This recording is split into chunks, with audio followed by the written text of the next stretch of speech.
اور اس پر ابھی غور ہو رہا ہے، جھوٹ در جھوٹ، جھوٹ در جھوٹ، یا تو کوئی بڑا واقعہ ہونے جا رہا ہے، وہی پھر وہی دماغ میں آتا ہے ایکسٹینشن، اور آپس میں کوئی رفٹ جو اتحادیوں میں ہے، کہ زرداری صاحب کے لوگوں کو میں نے دیکھا ہے شہباز شریف کے وزٹ میں لندن تک میں ساتھ میں. تو یہ بڑی امپورٹنٹ باتیں ہیں. اب تک تو اعلان ہو جانا چاہیے تھا نا کہ اگر یہ کیوس دور کرنا ہے، جب جہانگیر کرامت کا ہفتوں پہلے ہو سکتا تھا تو یہ جانے والے کا کیوں نہیں ہو سکتا جس نے سارا گن ڈالا ہے، جس کی وجہ سے پورا معاشرہ ٹوٹا ہوا ہے، سارا وقار عزت سب ادارے کی داؤ پہ لگ گئی، ٹکا ٹوکری ہو گئے. اور کہتے ہیں، سب مانتے ہیں کہ اگر اس تقرری کا اعلان ہو جائے تو بہت سے مسائل خود بخود حل ہو جائیں گے. پھر خان صاحب اور نئے آرمی چیف، کیونکہ اصل پاور تو اسی کے پاس ہوتی ہے. سب میڈیا نے بھی ایکسیپٹ کر لیا ہے، عدلیہ بھی مانتی ہے، اور پولیٹیشین تو مانتے ہی مانتے ہیں، اور عوام بھی ایکسیپٹ کرتی ہے کہ ان کا زور نہیں ٹوٹتا. وہ کبھی غیر سیاسی نہیں ہوں گے. وہ غیر سیاسی ہوتے تو یہ جو ہائی کورٹ اسلام آباد ڈرامے کرتی ہے مسنگ پرسنز کے حوالے سے، وفاقی حکومت کو کھڑکاتی رہتی ہے، اسے گندا کرتی رہتی ہے، تو یہ پاسبل تھا؟ اسے پتہ ہے کون مسنگ کرتا ہے. وہ آج بھی کر رہے ہیں. آپ پورے سینیریو کو غور سے تو دیکھیں کہ بلوچستان کا، یہ کے پی کے کا بھی ایک بڑی جو پٹی ہے اور وہاں جو مسائل ہیں، سندھ کا، آج کے پاکستان کی پالیٹکس میں کوئی حصہ ہی نہیں ہے، کوئی انٹرسٹ بھی نہیں ہے. پیپلز پارٹی اپنا حصہ وصول کرنے کے لیے استعمال تو کیا کر رہی ہے لوگوں کو سندھ کے. سندھ کے لوگ انجوائے کر رہے ہیں یا دعائیں کر رہے ہیں مخصوص بلوچستان کے عوام کی طرح. چیزوں کو جب تک غور سے نہیں دیکھیں گے اس وقت تک آپ کی سمجھ میں نہیں آئے گا، اور جب غور سے دیکھیں گے تو آپ کی آنکھیں پھٹ جائیں گی. تو یہ کب تک لنگران ہوگا؟ آج 14 ہو گئی، آپ کے یہاں 15 ہونے والی پاکستان میں. 3 دن اور گھسیٹ لیں گے، اور اس سے زیادہ تو نہیں گھسیٹ سکتے نا. 4 دن اور گھسیٹ لیں گے، اور اس کا مطلب یہ ہے کہ جتنا گھسیٹیں گے خان صاحب کو اتنا فائدہ ہوتا چلا جائے گا. کہ اب تو امریکہ سے بھی، اچھا ہے امریکہ کے لیے تو یہ سب جگہ پتہ ہے کہ لابنگ سے کے علاوہ ہٹ کے بھی مسلسل رابطے ہو رہے تھے، تعلقات قائم کرنے کی کوشش کی جا رہی تھی، صفائیاں پیش کی جا رہی تھیں، مگر عوام کو نہیں بتایا جا رہا تھا. اب تو کھل کے کہہ دیا نا. کہتے ہیں کہ جی روس جانا میری غلطی تھی، کیونکہ یقین ہو گیا ہے کہ اب باجوہ جا رہا ہے تو کہہ دو. جبکہ سب کو پتہ ہے کہ اسٹیبلشمنٹ، جب آپ خان صاحب خود اپنے منہ سے مانتے ہیں کہ حکومت تو وہ چلاتے تھے تو آپ ان کی مرضی کے بغیر جا سکتے تھے رشیا. ڈبل گیم کھیلنے نے تو ذلیل کیا ہے، رسوا کیا ہے اپنے ملک کی گلیوں، سڑکوں، بازاروں، چوکوں میں بھی، اور انٹرنیشنل کمیونٹی کے چوراہے پر بھی. اگر ہم ایسے نہ ہوتے تو ہمارا یہ حال کبھی نہ ہوتا. نہ ہم اپنے عوام سے سچ بولتے ہیں، نہ انٹرنیشنل کمیونٹی سے بولتے ہیں. اسٹیٹ کلیئر ہمارا کوئی سٹانس ہے ہی نہیں نا. اور باقی معاملات زندگی بھی کہ جب سوال کرنے کی اجازت نہ ہو، وہ اسی لیے کہ ایک مخصوص ذہن کے لوگ ہیں، وہ ہی فیصلے کرتے ہیں. میں نے کل بھی کہا تھا کہ ان لیفٹیننٹ جنرلز کی جو گفتگو، جو ریٹائری ہیں، ان کی گفتگو سنیں تو آپ کو اندازہ ہو جائے گا کہ 75 سال سے پالیسیاں کون بناتے ہیں، ناکام کیوں ہوئی، ملک کیوں ٹوٹا. یہ دہشت گردی، انتہا پسندی، اور یہ بیماری، بھوک، ننگ، مہنگائی، یہ سب کیوں آئی؟ ان کے مینٹل لیول، ان کے انٹلیکچل، جو ان کا انٹلیکٹ ہے، اس سے آپ اندازہ خود لگا سکتے ہیں نا. جو پڑھے لکھے لوگ ہیں اور جو سیج ہیں دماغ پاکستانی عوام کے، کہ وہ ڈیموکریسی بھی چاہتے ہیں مگر ڈیموکریسی کی بیسک سے بھی واقف نہیں ہے. انہیں پتہ ہی نہیں ہے کہ ایک لیڈر کیا ہوتا ہے، اس کے بات کا وزن کتنا اہم ہوتا ہے، یوٹرن کب لینا ہے، کیسے لینا ہے، اور کتنا لینا ہے. وہاں تو کہتا ہے جو یوٹرن نہ لے وہ لیڈر ہی نہیں ہے. جھوٹ در جھوٹ پوری قوم کو لگا دیا. امپورٹڈ حکومت، امپورٹڈ حکومت. یہاں تک کہ جو امریکہ میں پاکستانی رہتے ہیں، کیونکہ یہ جو شامل ہیں یا جو اس کے لیے نکلے یا جو آواز بلند کرتے ہیں یا سوشل میڈیا پہ، وہی ضیاء الحق کے دور سے پیدا ہو کر مشرف کے دور تک جو کلاٹ مائنڈ ہے وہی لوگ ہیں نا. یہ کوئی سیاسی تربیت تو نہیں ہے. اور فرسٹ جنریشن تو ہمیشہ امیگرینٹ کی جو ہوتی ہے وہ تو مال بنانے کے میں لگی ہوتی ہے, اپنے مسائل حل کرنے میں لگی ہوتی ہے. اسے جو سماج سے مل رہا ہوتا ہے اس کی ضروریات, اس کی وجوہات پر, اس کے ریزنز پر, اور اس کے فوائد پر کوئی غور کرنے کی فرصت ہی نہیں ہوتی. تو خان صاحب نے عوام میں نفرت پیدا کر کے, مزید لوگوں کا دماغ سیچ کر کے امریکہ کی طرف دوستی کا ہاتھ بڑھا دیا. اور اہل یوتھ بڑی تعداد میں ان کی وضاحتوں کو بھی تسلیم کر رہے ہیں کہ نہیں, انہوں نے تو نہیں کہا ہے. حضور بس یاد رکھیے گا, امریکہ کے بغیر خان صاحب تو کیا, یہ تو نرسری کے پلے ہوئے لوگ ہیں نا, جو زمین سے بھی اگ جائیں نا, جو سچے ٹرو لیڈر بھی ہوں. جہاں آپ کھڑے ہیں, جہاں آپ کا سماج کھڑا ہے, وہ پاسبل ہی نہیں ہے کہ ان کی مرضی کے بغیر آپ آگے بڑھ سکیں. دیکھیں جی, جو یہ جوائے فلم کا میں نے ذکر کیا نا, تو اس پر گفتگو کرنے سے پہلے میں آپ کو ایک واقعہ سنانا چاہتا ہوں فرسٹ ہینڈ. مجھے سن تو یاد نہیں ہے, میں بھی 82, 83, 84 ضیاء الحق کا پیک عروج ہے, اسلامی نظام کا دور دورہ ہے, اور مسلح نمازیں بچ چکی ہیں, جمعے کی چھٹیاں اور نماز کے ٹائم کی بھی چھٹی, اور پتہ نہیں کیا کیا ہو رہا ہے. 5 وقت آفیسز میں نماز پڑھی جا رہی ہیں.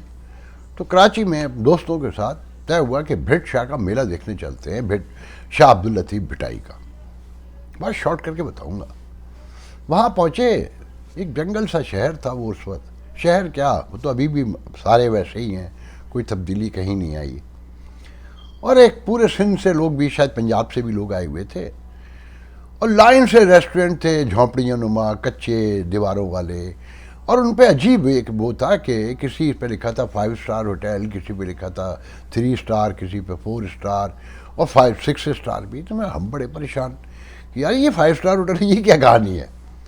تو جب ہم نے وہاں کسی سے پوچھا تو اس نے کہا کہ جس ریسٹورنٹ میں جتنے خواجہ سرا ڈانس کر رہے ہیں وہ اتنے اسٹار ہیں. کہ جتنے خواجہ سرا ڈانس کر رہے ہیں وہ اتنے اسٹار ہیں. اگر 5 ڈانس کر رہے ہیں تو 5 اسٹار ہے, اور 4 کر رہے ہیں تو 4 اسٹار ہے, اور 3 کر رہے ہیں تو 3 اسٹار ہے. پہلی بار لائف میں وہ خواجہ سرا بھی دیکھے کہ جن کے بریسٹ جو اوریجنل تھے, جو نظر آتے وہ دکھائے جا رہے تھے وہاں, اور ایک ہجوم بے قراں ٹوٹا پڑا تھا.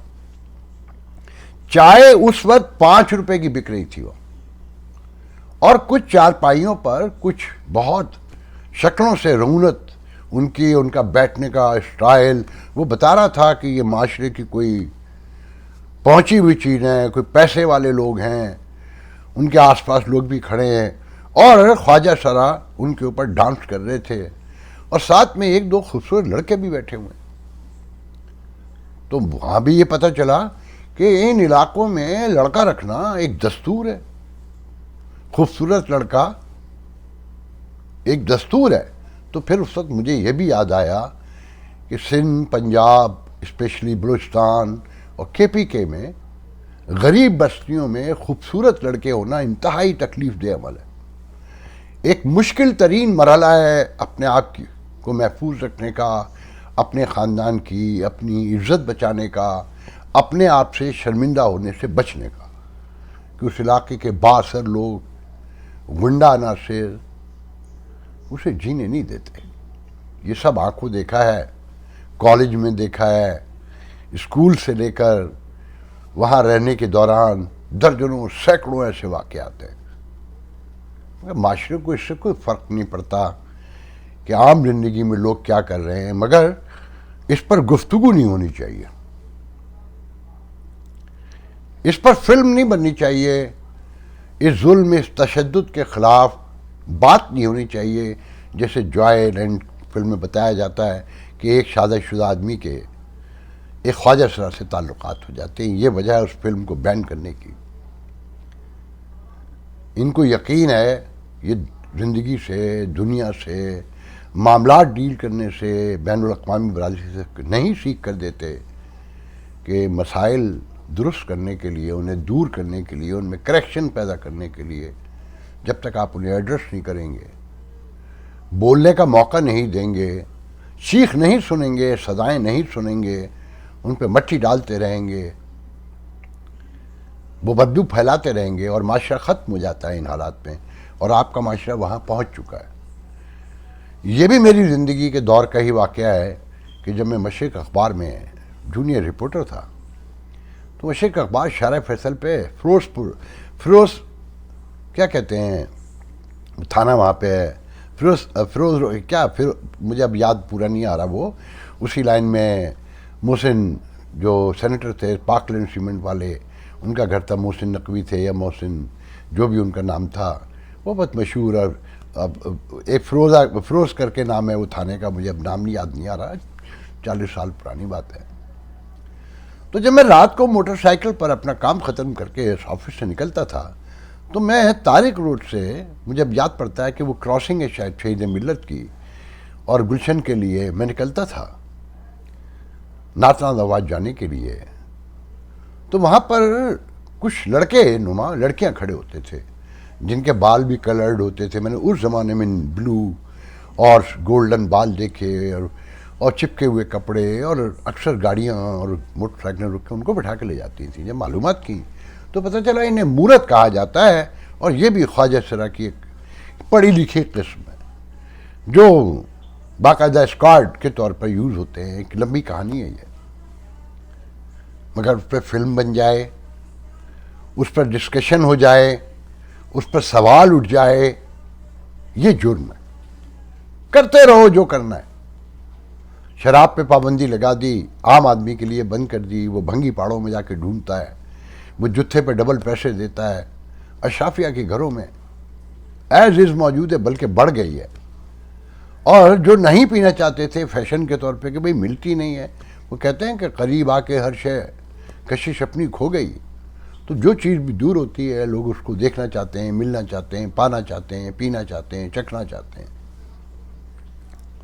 اس معاشرے میں کریکشن نہیں چاہتے، بس مٹی ڈالتے رہو، اسے باہر نہ آنے دو، اسے جاننے نہ دو تاکہ اسے ایڈریس کیا جا سکے، اس پر بات ہو سکے اور لوگ اس کی کریکشن کر سکیں۔ یہ موقع نہیں دینا چاہتے۔ آپ اندازہ لگائیں نا کہ خان ریاست مدینہ بنا رہا ہے، چورن بیچتا ہے روز مذہبی، جس امریکہ سے سب کچھ چاہتا ہے، سب کچھ لیتے ہیں ہم، اور خان بھی اس کے بغیر نہیں رہ سکتا۔ آپ لوگوں میں نفرت عام کر دی، امپورٹڈ رجیم چینج سارا کچھ بتا کے، اور اب کہتے ہیں مٹی پاؤ، جیسے کہتے تھے 35 جو پنچر تھے، وہ بھی ایک سیاسی ڈائلاگ تھا، یہ بھی ایک سیاسی ڈائلاگ تھا، مگر آپ کے دلوں میں نفرت بٹھا دی گئی۔ آپ کو بتایا گیا کہ امریکہ آپ کا دشمن ہے، جس نے منگلہ ڈیم دیا، جس نے سارے ڈیم سب اسی کے دیے ہوئے ہیں، جس نے آرمی آپ کی بنائی، جس نے فوجی چھاؤنیاں کھڑی کیں، جس نے سب کچھ آپ کو دیا، اور وہی مدد کرتا ہے، وہی مدد کرواتا ہے۔ میں پورے یقین سے کہتا ہوں کہ چائنا کا وزٹ بھی پرائم منسٹر کا جو ہوا، جو بائیڈن کی اور چائنیز پریزیڈنٹ شی پینگ کی جو ملاقات ہے، اس سے آنے والے جو نتائج جو میں نے اخذ کیے ہیں کہ حالات ابھی وہاں نہیں پہنچے کہ کوئی بڑی لڑائی ہو جائے یا کولڈ وار ہے، مگر اسے درست کرنے کی دونوں طرف سے کوششیں ہو رہی ہیں کہ دونوں سمجھتے ہیں کہ امریکہ کو تقریباً $650 بلین کی اس کی ایکسپورٹ آتی ہے، اور امریکہ 350 بلین کی ایکسپورٹ وہاں بھیجتا ہے، کوئی $200 بلین کے پاس لاس کرتا ہے، 250۔ مگر یہ بھی لڑائی ہے کہ جناب یہ ایچ بیلنس ہونا چاہیے، ایچ ادر ایون آؤٹ ہونا چاہیے۔ امریکہ ویسٹرن ورلڈ سے یا ان کے الائز سے لڑ کے چائنا سروائیو کر سکتا ہے، $2,500 کی، $2,500 بلین کی جو اس کی ایکسپورٹ ہے سالانہ، جو وہ سپر پاور بننے کے خواب دیکھتا ہے، اس کی ٹیکنالوجی سب یہاں سے گئی ہوئی ہے، کاپی ہے ساری کی ساری، اور نئی جدت بھی یہیں پیدا ہو رہی ہے۔ نہیں، امریکہ کے بغیر کسی کا گزارا نہیں ہے۔ آپ نے دیکھ لیا خان 6 مہینے سروائیو نہیں کر سکا۔ یہ الگ بات ہے کہ اس نے امریکہ میں رہنے والے پاکستانی امریکنز جنہوں نے یہاں کا حلف لیا ہوا سٹیزن شپ کا، انہیں غداری کی حد تک لے گئے وہ، اور ہم بے سوچے سمجھے جذبات میں بہ کر نعرے بازی کرتے رہے اور کہتے رہے کہ اینٹی پالیسی ہونا کوئی خطرناک نہیں ہے، کوئی نقصان دہ نہیں ہے، جنہیں جب یہ جو لوگ یہ کہتے ہیں انہیں یہ بھی نہیں پتا کہ پالیسی کی تعریف کیا ہے۔ پالیسی وہ ہے جو اناؤنس ہو، جو ان اناؤنس کہیں پیچھے کام کر رہا ہوتا ہے، وہ پالیسی نہیں ہوتی، اس کی کوئی ریکگنیشن نہیں ہوتی۔ بیک ڈور انڈیا پاکستان کے بھی مذاکرات ہو رہے ہیں نا، کہیں چائنا کے اور امریکہ کے بھی کہیں ہو رہے ہوں گے، ہو رہے ہیں۔ بلنکن جب جائیں گے، یا یہ جو ملاقات ہوئی ہے بائیڈن کی اور شی پنگ کی، یہ یہاں سے جو گفتگو ہوئی ہے اسے پالیسی کے آپ پراسپیکٹ میں اور اس کے پراسپیکٹو میں دیکھ سکتے ہیں، پس منظر میں دیکھ سکتے ہیں۔ جب بلنکن جائیں گے اس کے بعد جو بیان جاری ہوگا اسے آپ پالیسی ایشو سے جوڑ سکتے ہیں، اس سے پہلے نہیں۔ تو بہرحال میں آپ کو صرف یہ بتانا چاہتا تھا کہ دیکھیں، اپنے اندر کرج پیدا کریں، سوال اٹھائیں، اور اپنے دوستوں کی، اپنے ساتھیوں کی، اپنے ملک کے شہریوں کے ان کے مسائل کو سمجھ کے آپ کھڑے ہوں۔ آپ پی ٹی آئی کی بنیاد پر، مسلم لیگ کی بنیاد پر، peoples party, M Q M, national عوام پارٹی، اینی ون، سب کے ساتھ رہیں جہاں آپ کا دل چاہتا ہے۔ مگر جو قومی ایشوز ہیں ان پر اگر آپ ایک نہیں ہوتے، جو مجھے امریکن پاکستانیوں سے، اسپیشلی پی ٹی آئی کے جو لوگ ہیں یا مسلم لیگ نون کے، پیپلز پارٹی کے، آپ یہاں رہ کر بھی، آزاد رہ کے بھی بلوچیوں کے لیے کبھی نہیں نکلے، جن کی ماؤں نے دو دو لال کھو دیے، جن کی بہنوں نے اپنے بھائیوں سے محروم ہو گئیں، اور جن کے گھر کی روٹی ختم ہو گئی، بیماری بھوک نے انہیں گھیر لیا اور وہ انہیں لاشیں تک وصول نہ ہو سکیں، آپ ان کے لیے کبھی باہر نہیں نکلے، ایک بار بھی نہیں۔ آپ جس ملک میں رہتے ہیں اس کے خلاف باہر نکلے، آپ ایک آدمی کی چاہ میں یا ایک آدمی سے جڑے مفادات کے لیے، کاش آپ ہم سب اپنے گریبانوں میں جھانکیں اور اپنے کریکٹر کو غور سے دیکھیں، اپنے ضمیر کی روشنی میں سوچیں کہ کیا زندہ قومیں ایسی ہوتی ہیں؟ نہیں، ہم نہ زندہ قوم ہیں، نہ آپ معاشرہ ہیں۔ آپ بکھر چکے ہیں، اب مانیں نہ مانیں، کیونکہ آپ جو قومی ایشوز ہیں انہیں سمجھتے ہی نہیں ہیں، اور یا سمجھنا ہی نہیں چاہتے۔ آپ اور ہم سب اپنے اپنے مفادات کے لیے کام کرتے ہیں، اور جب فرد بکھر جائے، خاندان بکھر جائیں، اور سب کو اپنے اپنے مفادات عزیز ہوں، اور ایک کی لاش گرا کے دوسرے کو فائدہ پہنچ رہا ہو، اور اس کے اراؤنڈ کے لوگ تالیاں بجاتے ہوں، وہاں ترقی، خوشحالی، سلامتی خواب ہے، اور خواب پریشان کے سوا کچھ نہیں۔ آج کے لیے اتنا بہت ہے، انشاءاللہ آپ سے کل پھر گفتگو ہوگی۔ اللہ حافظ۔